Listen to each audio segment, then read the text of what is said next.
You wanted the best. You've got the best podcast. The hottest podcast in the world. The Chris Voss Show, the preeminent podcast with guests so smart you may experience serious brain bleed. Get ready. Strap yourself in. Keep your hands, arms, and legs inside the vehicle at all times, because you're about to go on a monster education roller coaster with your brain. Now, here's your host, Chris Voss. Hi, folks. Chris Voss here from the ChrisVossShow.com, the ChrisVossShow.com. Hey, we're coming here with another great podcast. We certainly appreciate you. Did I say certainly enough? Appreciate you guys tuning in. You guys are the most wonderful audience we've ever had. Probably the only audience we've ever had, but you are the most important audience we have ever had. So we certainly appreciate you guys being here. Be sure to watch the video version of this interview. You can go to youtube.com/Chris Voss, hit that bell notification button, and with it, you get prizes. You'll get the prize of having this wonderful ding and notification will pop on your phone that will tell you that you are loved by the show. And to also tell you that we have a new episode up that you should probably watch and listen to. See how that works? It's a relationship, probably the closest one you've ever had. No, I'm just kidding. Anyway, guys, we go to the Goodreads, goodreads.com/Chris Voss. You can see all our book authors and interviews there. Go to the CVPN, refer the show to your friends, neighbors, relatives, etc., all 9 podcasts. You can check them out. Today, we're going to be talking about voting, and voting is really important.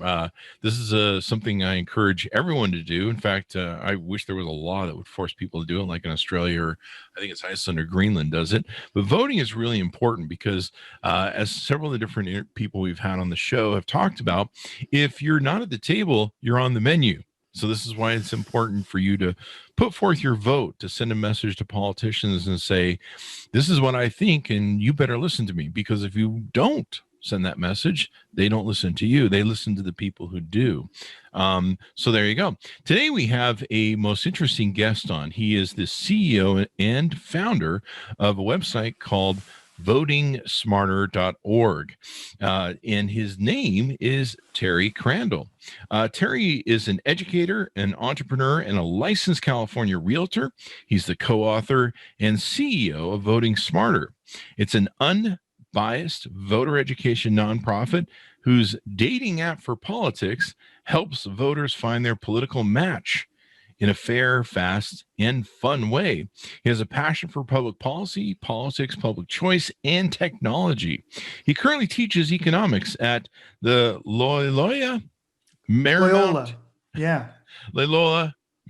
University. I went to public school, sorry. He has previously taught graduate and undergraduate economics and finance courses at Chapman University, the University of Laverne, California Baptist University, and California University for Management and Science. He served on nonprofit boards, advises multiple startups, and provides expert testimony and consulting services. He's the father of twins and married to Bonnie Crandall, a financial advisor at Prudential Financial. Welcome to the show, Terry. How are you?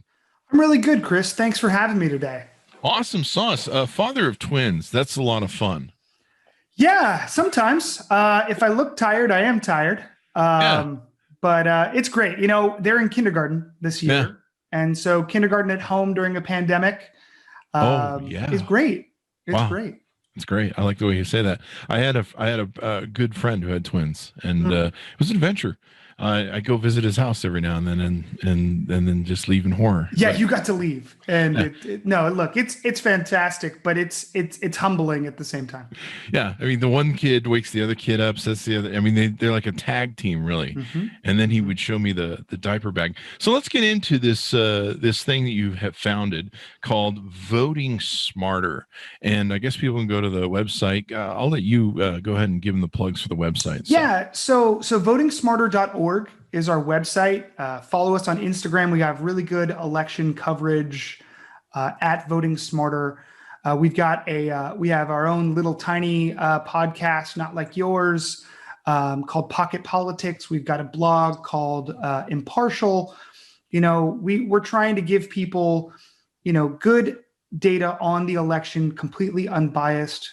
Our team is made up of people on the far left, the far right, the middle, the undecided. if that exists. And so, we'd love it if you guys could check us out, send us your feedback, try out our dating app for politics, our candidate matchmaker. It'd be great. I want to steal something from you, Chris, actually. I really like this. If you're not at the table, you're on the menu. I'm completely stealing that. That's perfect. That's really, really good. Yeah, it's a wonderful line. I stole it from somebody else. We had a bunch of politicians that were on the show, and I believe her name was Mrs. Matthews. I forget. She's running in Kearns, Utah, and she had that line. She says, if you're not at the table, you're on the menu. So they don't care about what you think, and they care about because that's what always kills me. That people are like, well, it doesn't matter, and you're like, no, these politicians, they sit down and they go, okay, who voted? What do they want? All right, well, we better do at least some of this stuff because we want to get them to vote again. Right. And they're like, hey, there's these other guys who didn't vote and they didn't care. And they're like, well, we don't have to worry about them. They won't show up next time either. Exactly. and that's if we're lucky, right? That's the system if it's working. Yeah. Right. Working. Half the time it's who's at the table writing the checks versus, who's voting. So Definitely. So what motivated you to start this project, and when did you start it? Yeah. So I had this idea way back in 2008 when I was in grad school, and I learned about this theory called rational ignorance when I was studying my master's degree in economics. And it wasn't until I started teaching many years later, then I would teach this and I would talk to my students about it. And I told them, I had this idea for a startup, and they're like, we really like this idea. Let's work on it together. So it actually came about because some of my students were interested in working on it and working with me on it. And we were just really frustrated with the engagement of people, right? In 2016, voter turnout was lower than it had been in 20 years, right? It was an incredibly contentious election, two very different candidates, yet voter turnout was only 55%, right? 45% of people didn't show up. And that's just for the president, right? The drop-off rate as you go down your ballot, a lot of people just vote top of the ticket. And so we were really frustrated by this for a long time. Personally, I was always mad, right? I was mad at politicians. I was mad at uninformed voters. And I wanted to blame them. And the more I studied economics, the more I realized it's all about incentives, right? How you structure things matters. And the incentive for politicians is, first off, to have as few number of people vote as possible, because then they only have to spend less money to win, right? The 51st% of the vote. And so they're not incentivized to get more voters. In fact, when I worked on a presidential campaign in 2008, I wanted to work the phones, and I was like, give me the number of people who don't agree with our candidate. And they said, no, here's the number of people here's the phone numbers of people who do agree with our candidate. And I'm like, no, I want to change people's minds. And they're like, no, we don't do that. We just get people we know to the polls. It's called Get Out the Vote, GOTV. And that's why you're inundated with these ads and these mailers once you pick a side. And so I got really mad at the politicians because they're always fundraising and they're not leading. And, when I was a kid, I'm an old man now. And when I was a kid, the problems were the same. It was immigration. It was tax policy. It was trade. It was income inequality. It was, people living below the poverty line. The problems were the same. We've spent trillions of dollars on it and nothing seems to have changed. And so I was trying to figure out why, right? Because I'm a nerd. I love politics. I love economics. And so I started trying to figure out why. And so there's this theory, rational ignorance. And so it's this idea that it is rational, or it makes sense to make uninformed decisions when the cost of being informed is high and the benefit of being informed is low. So we have this whole dating app vibe. I use this example all the time, right? When you get set up on a blind date or you meet someone on Tinder, you don't stalk them. You don't find out if their job is real, if they really like hiking and sunsets before you go meet them, right? You show up at a coffee shop or a bar or wherever your friend tells you to go, and you meet this person blind. But if you're going to marry someone, if you're not crazy and on 90-day fiance, there's this courting period. You meet their parents. You find out if they really have a job. Nowadays, you live with them, right? You figure out if they squeeze the toothpaste from the top of the tube or the bottom of the tube, because that's actually really annoying. And so you vet them, and it's rational to vet them because you're going to spend the rest of your life, at least that's the plan, with them. With coronavirus, it might be the rest of your life. Oh. Yeah, and that might only be a few months. Yeah, actually, I mean, the divorce rate has to be spiking. Right? The first place everybody in Wuhan went to, it wasn't Starbucks, it was their attorney when they finally opened up. So yeah, divorce rates are crazy right now.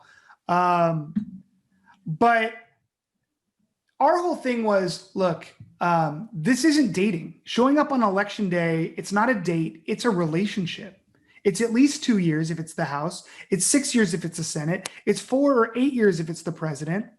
And really, if you look at, say, someone like John Lewis or John McCain, I mean, they were in Congress for decades, right? And so really, it's a super long-term relationship.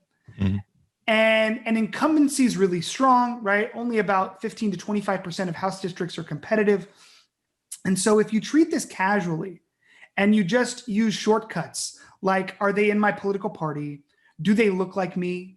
Right? Are they the best speaker? Are they attractive? Right? Bush v. Gore was, I'd rather have a beer with George Bush versus Al Gore. I always likened McCain versus Obama to I'm a Mac and I'm a PC. If you remember those commercials, yeah, right? I think I do. There was like this young, sexy guy versus this old, antiquated guy. Same thing, iPhone or Mac versus PC, right? And it was, none of these things were like, wow, this person feels the same way on the issues as us. And so that's where we started, right? We said, how do we lower the cost of information, right? Because there's two costs to being informed. First off, it's hours of research. Our team has spent over 3,800 hours of research. Human research, not scraping the internet, we have 40 people on the team and they dug in and they've researched all the candidates, presidential, House, Senate, governor in all 50 states. Wow.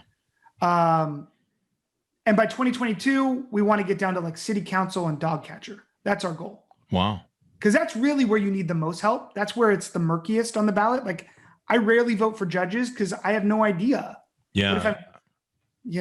I found that too when we're looking at the ballot going, I don't know what judge is good or not. And then you're judging them by their name. I mean, that's not a good predictor. Yeah. And so we spent thousands of hours literally on this. And there's also not just the time cost, there's also the emotional cost. I mean, how many times do you find yourself yelling at the TV? Yeah. And so I call it the psychic cost of politics, right? It just gets worse and worse and worse as time goes on. And the truth is, if you're stuck in your own news bubble on the right or on the left, right, you're not even getting the news. You're getting opinion. And if you're not actively seeking out contrary opinions, you're not making an informed decision. And so we tried to be unbiased, right? Which is damn near impossible, right? But we've mitigated all of our conscious bias. We have a team that's very politically diverse. That I told you, we're diverse in age, in ethnicity, in gender, right? We come from all walks of life, all over the country. That's been one silver lining of the coronavirus. We've gotten people from all over the United States, across 5 time zones, and Hawaii, and we all check each other's work. We have a system in place. If you think a blog post or the way we worded a question or the way we evaluated a candidate is biased or somebody else on the team is biased, right? Our organization is very flat. We review those, we check it out, we audit each other's work to make sure we're taking out our conscious bias as best we can, and just giving it to you straight. This is awesome. You should take this to Facebook. No, I like how you're approaching this, because you're really thinking out of the box. Like, I've never heard anyone put it that way. Like think of this as a relationship, because people don't realize these decisions impact their lives. They impact their children's lives, their future lives. I mean, they'll put more thought into, I don't know, some stupid vase at Target than they will to their politics. And a lot of the terms that you quoted are longer than probably any relationship I've ever been in. Maybe not the 2-year one, but still. I mean, I come to think of it, I've had longer relationships with George Bush and everyone else than I had with relationships. And I think the divorce with George Bush cost me, what was it, $8 trillion, $4 trillion, something like that. But yeah, but it's on a payment program. It was $9 trillion. It was a $9 trillion. I lost. He doubled the debt in 8 years. All presidents before him combined, adjusted for inflation, and then Obama said, "Hold my beer," and doubled it again. You gotta love it. So Trump's going to do it in his first term. Yeah, I mean, everyone just keeps going, "Hold my beer." One of the things, and then at the end, you talked about the toxicity of politics and why people tune out or don't want to make a decision, or they feel flummoxed as to, like, with so much information is coming at me. One of the problems has become, in my opinion, so volatile and really dumbed down in a lot of ways than what it used to be, is because people don't care. And so I think they've shown that basically there's just a very small groups on both sides making decisions about this country, and it's just starting to become more and more of a monkey shit sling fest. And the problem is, if everyone jump in and vote, like you see in countries where they, it's actually illegal not to vote, they'll actually fine you if you don't. Everybody should jump in, because then it wouldn't be so fringe crazy, and people would have to be like, okay, we have to act like adults because everyone's watching, just not our fan base. I think you're half right. Like in a country like Brazil that has compulsory voting, the problem is you often get something like what we call blind votes, like blind dates, right? People just showing up to the polls and voting for their party or voting for the person that looks like them. When you force people to vote, you get even more people making uneducated decisions or underinformed decisions. And so our goal is for everyone to vote and for everybody to at least have a cursory view of where they stand. We are not this deep dive, boring sort of thing. The average time spent in our app is 5 minutes and 5 seconds. There you go. And it tells you House, Governor, Senate, President. It's where you go to get started. If you don't want to be a political nerd, an econ nerd, sweet. Spend 5 minutes with Voting Smarter, right? And download the app or use our web app, and you're done. You've got at least a good idea of what percentage you match with somebody and who you should vote for. But if you're like, wow, that's really interesting. Oh, I match. Oh, education, we think dissimilarly. I thought we were the same. And then you can go deep dive. We have a partnership with Activote, another app. This is big. It shows you like a political matrix, and you can basically become a super nerd if you want. And I love that, but most people don't. Yeah. And so what we tried to be is, right, this really approachable, easy to use, familiar interface, right? Gen Z and millennials, if they all showed up and voted, they'd make up 40% of the electorate. Yeah. It's over, right? Now, if they could vote as a block, it's over. They control the country forever. Yeah. But they're also— and it's their future too. Yes. And look, it's hard to understand net present value when you're 18 or 25. Yeah. Right? Like it's the most valuable thing I teach in my classes is understanding that sort of idea, the difference between now and later, and how you need to plan for both. Yeah. But, again, I don't think it's laziness. Everybody decries the young. Oh, they're so lazy. They're so apathetic. No, if you look at the data, young people are the group who thinks the largest. They're the largest group who thinks you should be well-informed or very well-informed before you vote. Right? They don't want to make an uninformed decision. And part of that is probably how they've been raised and how we've raised our kids. But I respect that view. Now, the next step is, well, then go get informed. But when you don't know where to start, right? You don't like how it feels to engage in this, vitriolic stuff. And you're still learning about, well, do I want big government or small government? Do I want, you're still figuring out where you are. You're not nearly as intransigent, like us probably. And I think it's hard for them, right? And look, they're completely distracted, right? They have devices in their hand too, probably.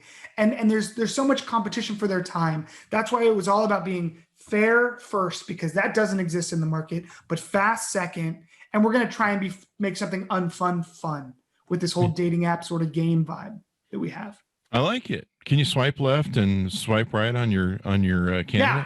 So in the app, right, and I can demo it for you if you want. I can plug in the phone and show it to you. But you swipe left for disagree with a political statement. You swipe right for agree. You can swipe up like super like, I think is in Tinder, and then swiping down would be like super hate or strongly disagree, right?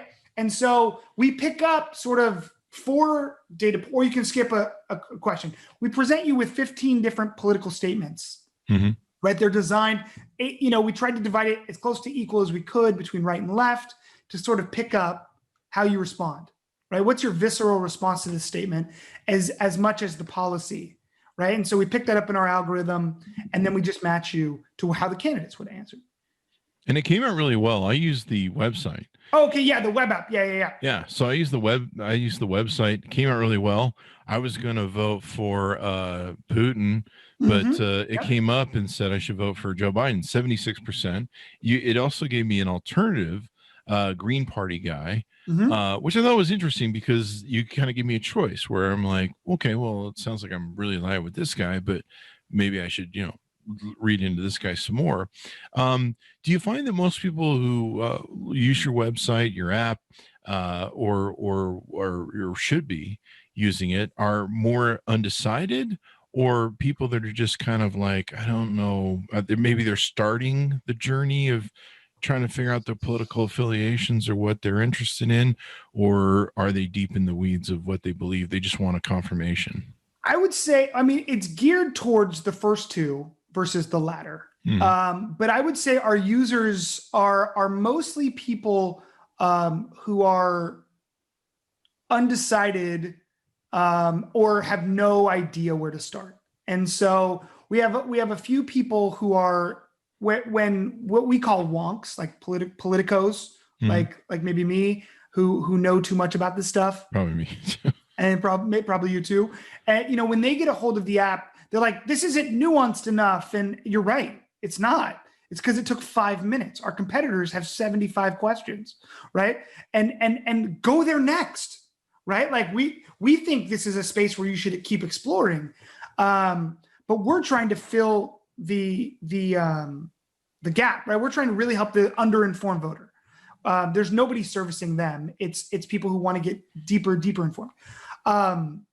So yeah, it's mostly those people. And what sucks is, right, we launch ourselves in an election where it's the least undecided top of the ticket election probably in my lifetime, right? You likely know between Joe Biden and Donald Trump who you're going to vote for. And mostly it's either you love or hate the guy who's in office now. That's what our data is showing, right? Yeah. In fact, in the beta version of the matchmaker, we had a question that said, or a statement card that you respond to that says, the way you conduct yourself in office is as important or more important than what you accomplish. Trying to pick up the people who might be aligned with Trump, but not like Trump, right? The never Trumpers on the right. Because the last thing we want to do is have you take the app and say, no, I'd never vote for this person. This app's BS. Yeah, it didn't give me the results of what I would be aligned with, but now, I was able to do that when I went through mine. I'm like, oh yeah, that makes sense. This is clearly, the choices that I want to make. And a lot of people didn't like the question. We took it out, but obviously it shows you the spectrum. You can see all the candidates, and you're going to match a little bit with everybody and a lot with some. And so maybe you don't like the way Trump runs things, and so Joe Jorgensen, the libertarian, right, maybe is a 70% match where he's a 75% match. And you're like, well, I don't like how he's doing things. And so I'm going to vote for Joe Jorgensen. Or maybe you match 80% with Joe Biden, but you're worried about his cognition or other things, you don't like him or whatever. And then you're at 75% with the Green Party. Howie, I'm totally blanking all of a sudden. So you can vote Green. Or maybe you didn't even know. Maybe you're more aligned with Green, right? Because, Biden came out and said he's not for the Green New Deal at the debate, right? And so we don't have anything against Republicans or Democrats, but we don't want anybody to have a stranglehold on somebody's vote. I really like how you thought this out and put it together, because I remember going through the journey of, growing up and then finally starting to give a crap about things, especially after 9/11. That really impacted me. And like, I need to really figure out what's going on in my world and why shit's blowing up. And probably need to care more. And you go on this journey that seems really overwhelming at the time. Sometimes it still does these days, where you're like, do I trust the Washington Post, or is that a bad thing? And, fortunately now there's like graphs that can kind of show you stuff.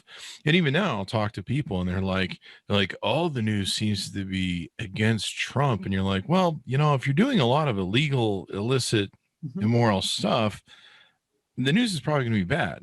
Nixon didn't have great news during Nixon's. Sure. They were like, hey, Nixon's, maybe China was like the one thing that was good that he did at the time. But, the rest of the time it was like, hey, he's sucking on that war and, and the Watergate thing. So there's that. But you sit there and you look, okay, do I trust Fox News? Do I trust WAPO? Do I, what news sources do I get? And then, like you mentioned, in social media, there's so much overwhelming. There's so much fake news. There's so much of this. There's even news sites that are just straight opinion biased stuff. There's no journalistic standards to them whatsoever, but it feels overwhelming. And so I identify what you say, because I remember going through it the first time. And even then I would be like I remember early on, I'm like, this Drudge Report seems really cool. And they're like, that's a right wing. And I'm like, what does that mean? I don't know. It just seemed kind of cool with the aggregation. And they're like, no, it's right wing. And I'm just like, okay, well, I got to learn what this stuff is, how it works. Totally. And look, I've been looking for a news aggregator on the left, right? So I could have my left Drudge and my right Drudge and figure out where the facts are, where the tilt is. And, our whole thing is we're actually working with two groups that filter news. So we're building a news feed for the app. I don't know if we're going to be able to get it done before the election, but there's a group called All Sides that ranks media, right? Tells you if they're on the left or the right. And then there's a group called The Factual that uses artificial intelligence and machine learning to rate sources and stories. And I think I've seen the alt sides. They present both to you. You can do a side by side. Yeah. And so we're trying to work that into a feed in the app. So because we want to aggregate, we want to put our hand on the scale as little as possible. We want to help you we want to take the time, the search costs is the econ term, but we want to lower those search costs and just present you with stuff so you can see both perspectives and figure it out, right? I try and spend an equal amount of time on both partisan news channels, right? Yeah. And then sort through it myself. People don't have time to do that though. Yeah. I do it for my job. They have real jobs and real they have families, and so that's what we're all about. Yeah. And you have twins. So there's, chasing those guys around. No, I like the idea. It was really quick and easy to do. I went through it. I answered some of the questions as to what things were important to me. I think there was a block that came up with a lot of different topics. So you can pick what you want. It only said I like Biden. 76% of my answers match with Biden. So, it let me know that he's kind of there, but there's maybe other options. And then it kind of encourages you to go, well, okay, so maybe I need to find out more about this guy or look into this guy or whatever the alternative is as to, well, maybe I'm not thinking of whatever.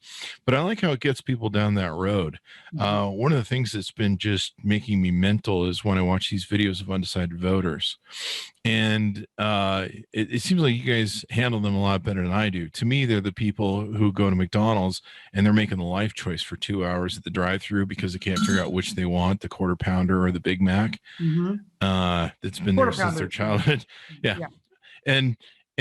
And I'll be sitting there riding the horn in the McDonald's screaming at them. I try not to do this anymore in my old age, but and you're like, dude, why are you asking 20 questions to the guy? It's McDonald's, it's Big Mac or quarter pounder, man. It's that's it.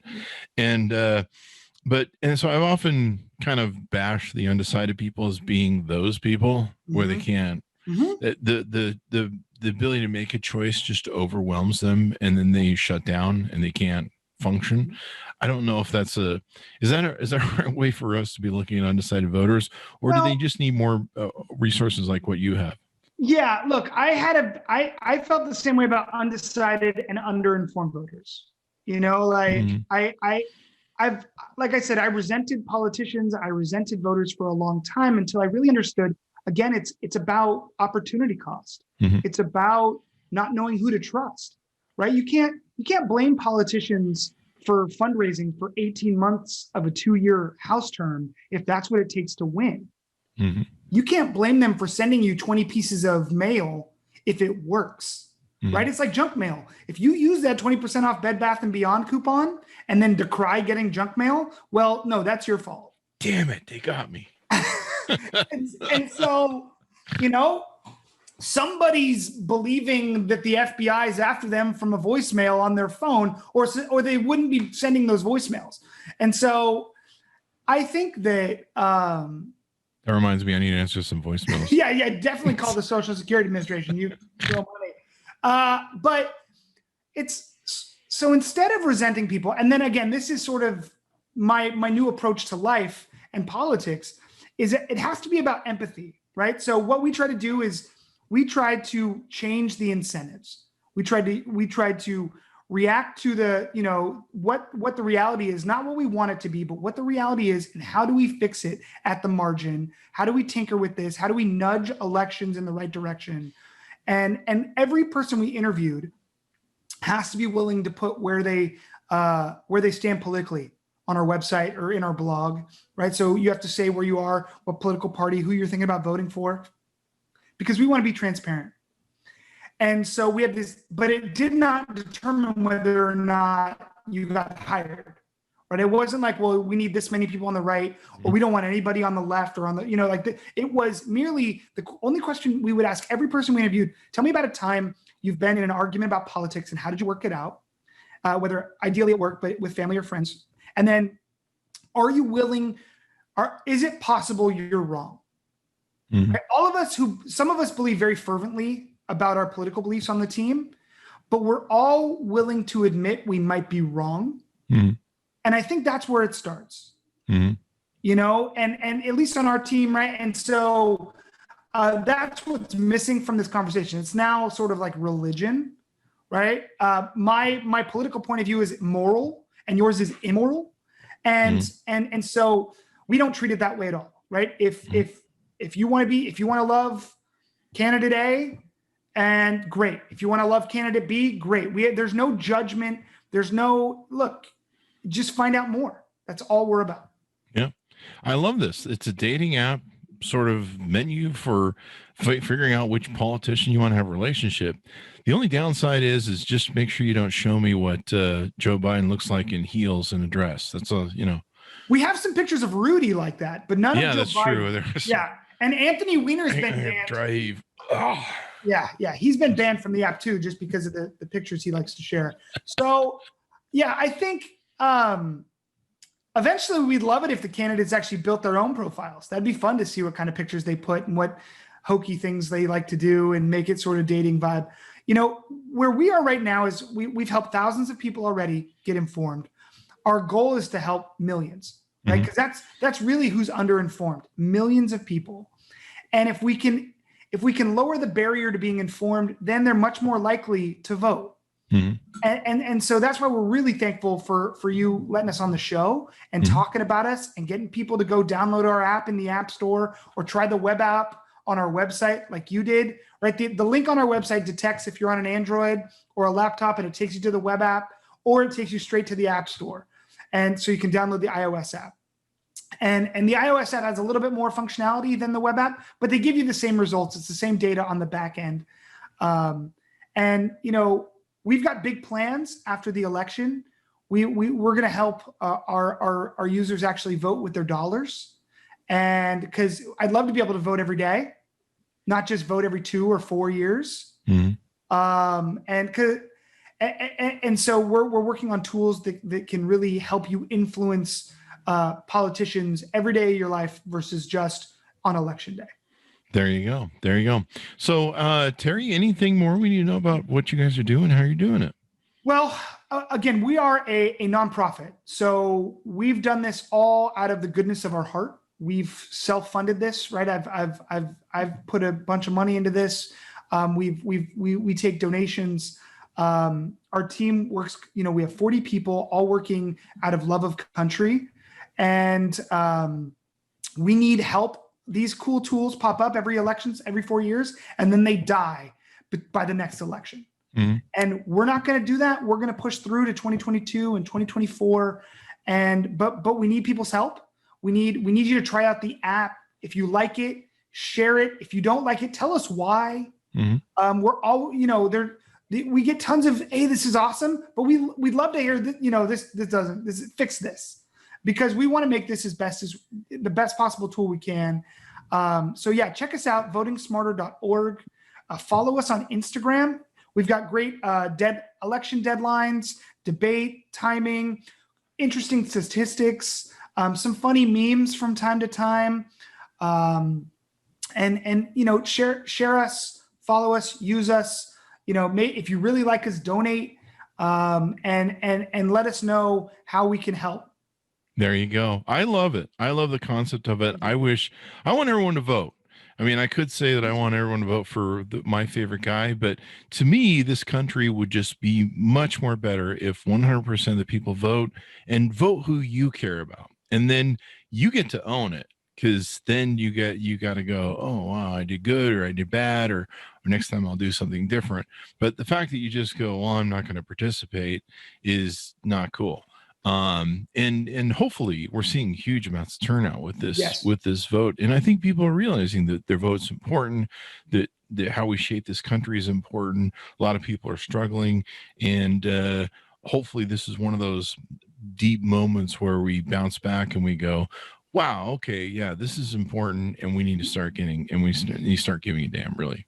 I love the app. I tried it out. It came out mostly with my match, about 76%. I was going to vote for Joe Biden, and gave me some options. And then you guys get the email from me, and we start getting probably some emails and some interactions with you guys, so that we can get more information if we want, correct? Yeah, definitely. You can, if you give us your email to go down ballot, right, through the web app, you enter your email, then you can see your House breakdown. And if there's a governor or Senate race in your district or state, then you'll see those candidates, right? And so that's really, everybody seems to know the top of the ticket. I mean, there are a few voters that you mentioned that are still undecided, but it's the smallest proportion of any presidential election in decades. But it's really those down ballots, right? Nope, there's no air, there's no oxygen to talk about governors, senators, House, right? There's nobody getting any coverage on that stuff.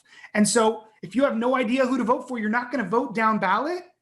And then somebody else is going to choose those people. And those are the people who write the laws. The president actually doesn't do that much. And so for your daily life, it's the big stuff they handle. Yeah. And the little stuff is all in the law. And so definitely it's super useful there. We're going to get more and more granular as time goes on for the next elections. But yeah, the best way to keep in contact with us is through Instagram. We have a Twitter, we have a LinkedIn. You can follow us there too, and a Facebook. But that's where you get a lot of the updates. You know, we did a live event with singer Aloe Black where we talked similarly about why it's important to be informed. And, you know, we've got other people, athletes sort of sharing what we're doing. And, we want as many people as part of this conversation as possible, because you have the power not only to get informed, but to influence your friends and family to get informed and make better decisions. The better decisions we make, the better country we have. There you go. I'm sold. I'm voting for you. Hey, I'll come on the show when I run. There you go. I love it. So guys, check it out. Fair, fast, and fun. Refer it to your friends. If they're having trouble making the decision, they can decide what they want to do. You can go to votingsmarter.org and check it out. I really encourage everybody to give a damn this year. Get involved. If you want to work for whichever candidate you like, get involved with their process. Get out the word. Let's get everybody voting. I mean, if you got to peer pressure your friends, let's peer pressure them to vote and to be smart. So this is a great way to do that. If you want to donate to the great cause they're doing, do that as well.